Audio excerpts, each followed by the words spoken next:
Hello అండి. Welcome back to our channel. ఈరోజైతే చిన్ని సీరియల్‌లో బాగా అంటే బాగా అందరూ చూడాలి క్రేజ్ పెరిగిపోయిందండి ఈరోజు చిన్ని సీరియల్. ఎందుకంటే నిఖిల్ రాకతో. నిఖిల్ అయితే ఎంట్రీ ఇచ్చేసాడండి చిన్ని సీరియల్‌కి. అది కూడా ఏసీపీ క్యారెక్టర్‌లో. ఏసీపీ విజయ్‌గా వచ్చాడు నిఖిల్. పవిత్ర వచ్చేసేమో కానిస్టేబుల్‌గా చేస్తుంది. ఏసీపీ సార్ ఎప్పుడొస్తారో, నా రాజు ఎప్పుడొస్తాడో అని చెప్పేసి అనుకుంటా ఉంటుంది పవిత్ర.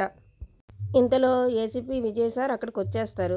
అప్పుడు పవిత్ర వచ్చేసి బొకే ఇచ్చి సెల్యూట్ చేస్తుంది. ఏంటి సెల్యూట్ చేస్తున్నావు అని అంటే, పోలీస్ ఆఫీసర్ కదా సార్, నా పెద్ద పై ఆఫీసర్ కదా సార్ అని చెప్పేసి అంటుంది.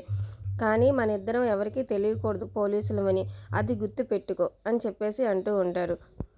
ఆ తర్వాత పీటీ టీచర్ కావేరి పిల్లలకి బాల్ గేమ్ నేర్పిస్తాకి వస్తుంది గ్రౌండ్కి. అప్పుడు ఆ గ్రౌండ్లో బాల్ వేస్తుంటే వచ్చేసి ఏసీపీ విజయ్ సార్ వచ్చేసి అయితే ఆ బాల్ని క్యాచ్ పెడతాడు. అప్పుడు నిఖిల్ అయితే ఈ చిన్ని సీరియల్లోకి ఏసీపీ విజయ్గా రావడం అయితే మీకు ఎలా అనిపించిందో కామెంట్ చేయండి. బాగా అనిపిస్తే మటుకు లైక్ కూడా చేసి సబ్స్క్రైబ్ చేసేయండి.